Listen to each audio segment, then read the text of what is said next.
Joining us this morning, Lori Wachs is the president and co-founder of Cross Ledge Investments. Lori, good to have you back. Good morning. Oh, nice to be with you, Carl.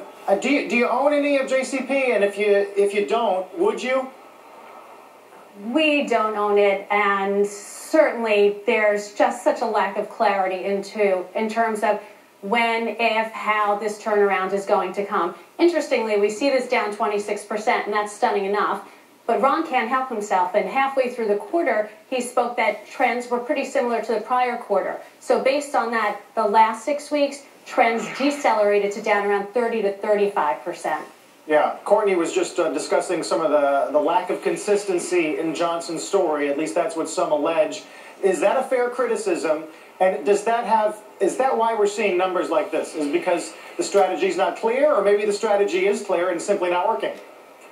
It's a combination. I can't get some of these numbers to add up either. I know he spoke about these new shop-in-shops doing $269 versus the overall company $134, and then he tried to look at comparable space.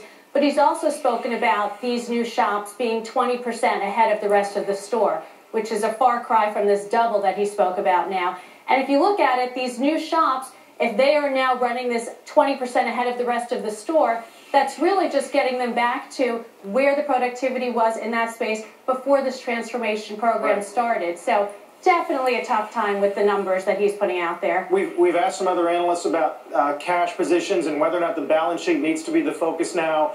The general take among some is it's fine, it's okay.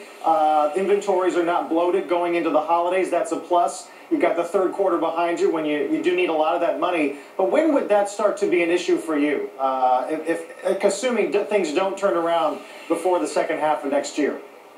Right. He was careful to say that, you know, they're so excited, and everybody asks them why they're not going to roll out these great shop-in-shops faster. And he said, look, we are in charge of this, and we have to manage through this transformation. So he's kind of giving himself a little more leeway in terms of that cash drain. But he also says that next year will be a growth year, no doubt about that. So it's talking out of both sides. He used to speak to saying that they would have $1 billion on cash at hand at the end of the quarter. Now they didn't come back and repeat that. They have $500 million now. So I think they've spoken about 36 months. This will be a transformed concept.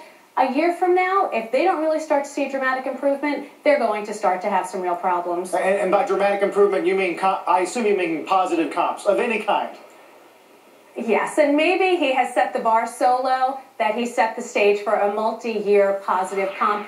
It's just been a very expensive learning lesson. Yeah, what a story it has been for anyone who's in retail or not. Lori, thank you for being with us today. We'll talk to you next time.